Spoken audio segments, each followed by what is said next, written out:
What is up guys, it's your boy Solheim here, back with another World of Warcraft video for patch 11.1.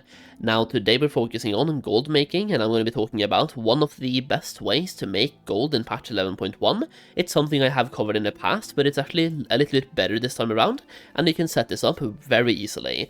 For reference, I set this character up yesterday, so everything I'm about to show you right now you can be doing in less than 1 day, and it took me 2 hours of setup to get to this point. So we're going to be talking about concentration characters here, and focusing on getting yourself concentration characters. Now I have gone with alchemy plus enchanting, not alchemy, jewelcrafting. Jewelcrafting plus enchanting this time around, and the reason why is enchanting has some pretty insane catch-up mechanics. So this right here is the build that I set up yesterday. We already have the epic tool, and we have 2 rare accessories, and the thing is, when I go to jewelcrafting as well, we have rare tool and the 2 rare accessories, so we have enough artisan acuity to get all of that, and even then we still have 545 acuity left over as well. So once again, the enchanting catch-up mechanic is absolutely insane. Let's talk about the build that I've gone for. That way, those of you who know how to set this up, you just know about the build, that's all you need to know, and I'll be going through the entire process as well in this video, so you know exactly what to do to set this up.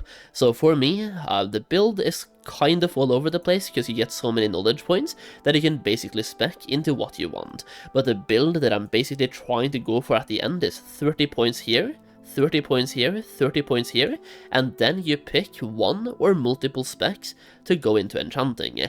Now for enchanting, I at the moment make most profitability in either terrific tools or bolstered breastplates, so these 2 are the best ones for me. If you have certain recipes, then these weapons right here, fortified flames, are also very good to have, and also the ring enchants are actually not that bad. So basically just pick your path, but the reality here is that you will have enough points to max this out anyway, so just max it out, and then you can choose whatever gives you the most profitability at that point. And for jewelcrafting, you basically want to get 30 points here as soon as you can, like pick a gem. For me, I think the emerald gem is currently the best one to go for, and the reason why you want to get 30 points is that once you get 30 points, you can start getting a finishing reagent, increasing your skill by a lot when you're crafting it, and it's just like increasing your skill for free, allowing you to craft more craft whenever you get this reagent. It's just a way to make more gold. Then you also have 30 points here. You want to max this out eventually to get more skill to your cuts, and you also want to max out one specific gem craft that should be the most profitable one for you at the moment that you can currently pick. So you basically want to just put your skill points into this to enhance your gem cutting, and then start making gold from that as well. Now let me just show you how much gold I can currently make from crafting gems, and when it comes to gems, for example, in jewelcrafting, I have quite a few examples here. I have bought myself the recipe for culminating blasphemite, that way I can get some skill points while I'm making gold. So for me right now I can make 597 gold for 460 concentration. This is nothing, it's like 1000 gold for a full concentration bar, or 2000 gold per week, but that way I can skill up my jewelcrafting and make gold at the same time. And over time, when I max out this one right here to 30 points, and this one to 20 points, I will then start making the Masterful Emerald, and this one you can make 762 gold with, and at the moment it costs me 356 concentration, but when I have it maxed out, which we are working towards both maxing out jewelcrafting and maxing out those knowledge points, you can do about 200 concentration to get this done, which means you can do 5 crafts and make 3,500 gold for a full bar of concentration instead of like 1000. So we're trying to get to be able to make this one to make way more gold, but I want to get the amount of concentration that I spend even more down before doing so. So once again, we are making the culminating blasphemite to skill up jewelcrafting, and I'm just going to make it with concentration here to make gold while doing so, and we are waiting to get these knowledge points anyway, which we should be getting next week or the week after that.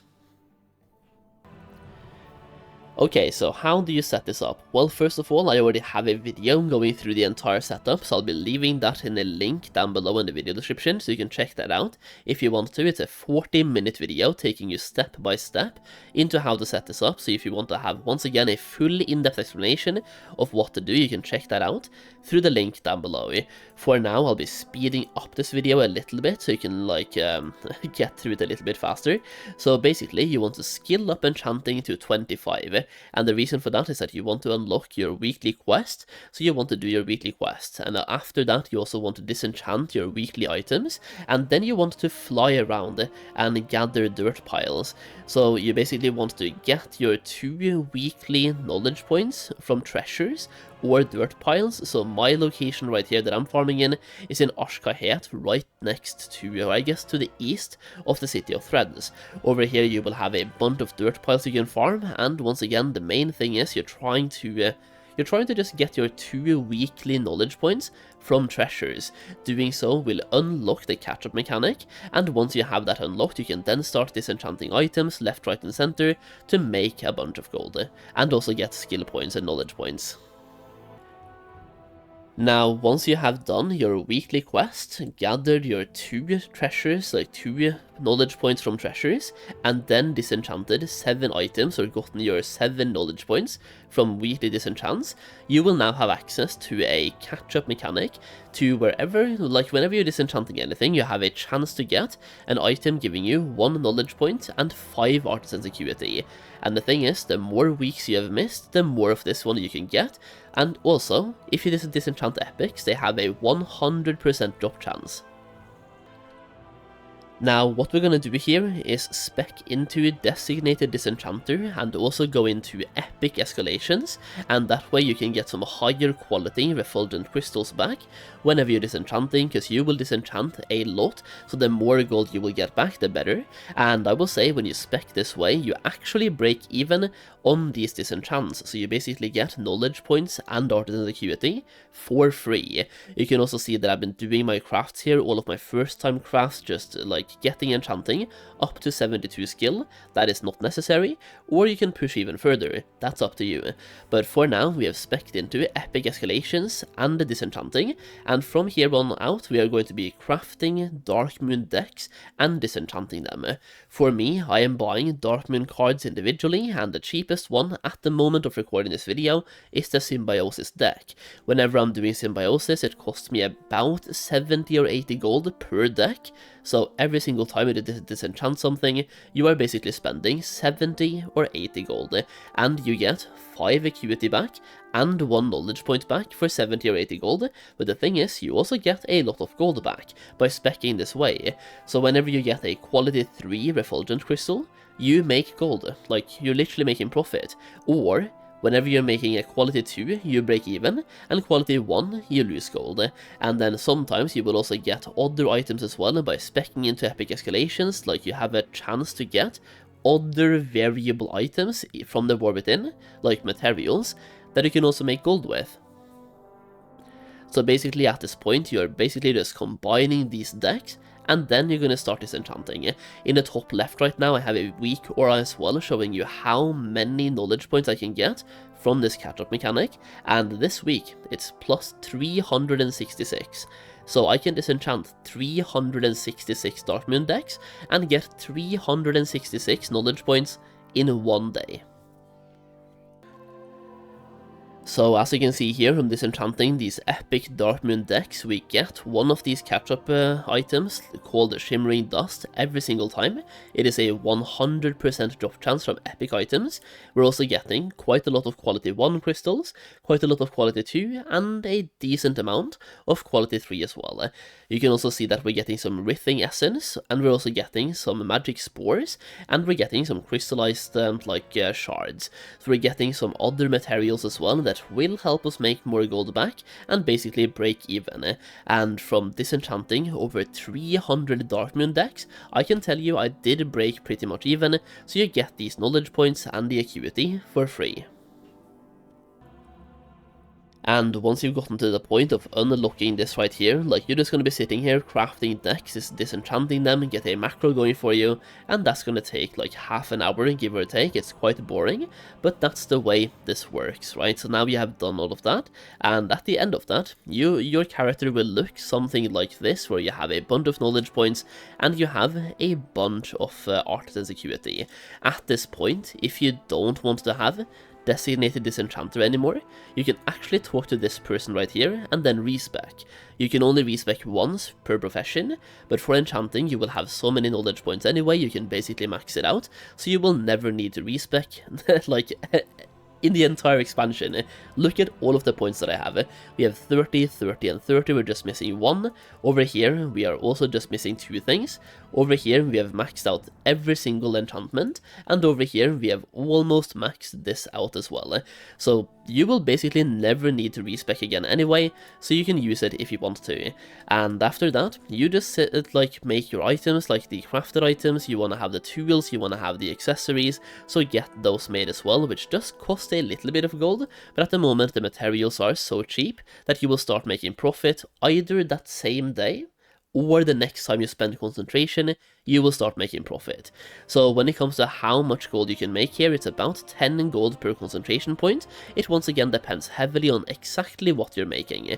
But for example, this one, Algari Ingenuity, you can start making this. All you have to do is basically spec into, if you spec in right here, you will learn it. Like, you learn it from speccing. You don't have to buy any recipes, you straight up learn it from having this talent.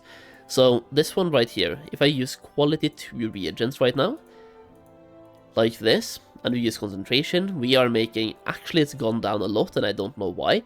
Yesterday this was 1,000 gold profit.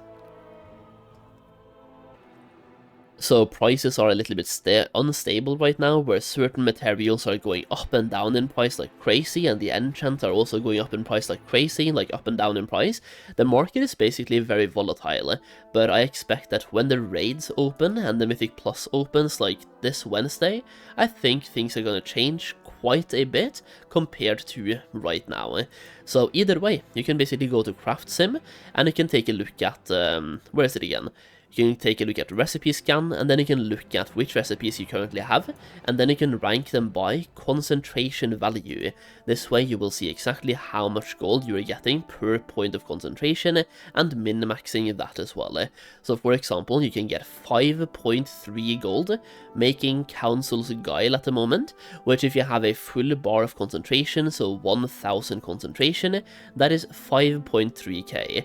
Obviously, not any insane amount, but if you get 5.3k every single time, that is 10,000 gold per week, or 40,000 gold per month. And you can basically set this up for free, you break even on disenchanting, and that way you get the acuity for free as well. You even get overflowing amounts of acuity that you can then spend on the bags to try to snipe recipes, or get more materials back.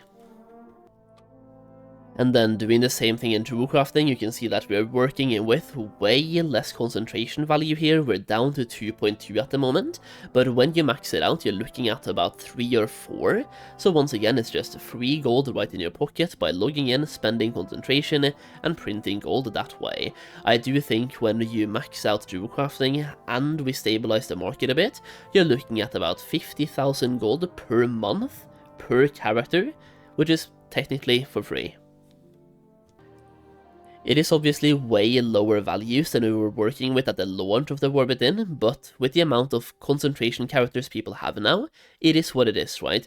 And you can basically spend 2 hours right now, and then you don't have to spend any more time whatsoever, and you can just reap the profit every single week, or basically twice per week by spending your concentration. And once again, I do believe that the gems and the enchants will be selling way more when there's actual content to do. Like for example, once again, the raid is coming out, Mythic Plus dungeons are coming out. I think enchants and gems will be way more in demand when there's actual content and people are replacing their old gear and therefore need new enchants and need new gems. So hopefully this video right here helps you make gold through the entirety of patch 11.1, or at least for the next couple of weeks and the next couple of months. If you enjoyed the video, leave a like down below, and if you have any other professions you are planning to make gold with, let me know which and how WoW in the comments. I also have a gold making guide for the War Within, and I should say that people that have that gold making guide do get early access to videos, like this video as well. So if you want to have early access to future videos, and for patch 11.1 I'm focusing way more on having exclusive videos, so we're gonna have more exclusive content and less public content, just because I want to like give more back to people that support me. So hopefully, if you do buy the guide, you are happy with the guide, and those exclusive videos helps you make a bunch of gold in patch 11.1. Either way, that's what I have for you today, so thank you for watching, I really do appreciate it, and I'll see you again in the next video very soon.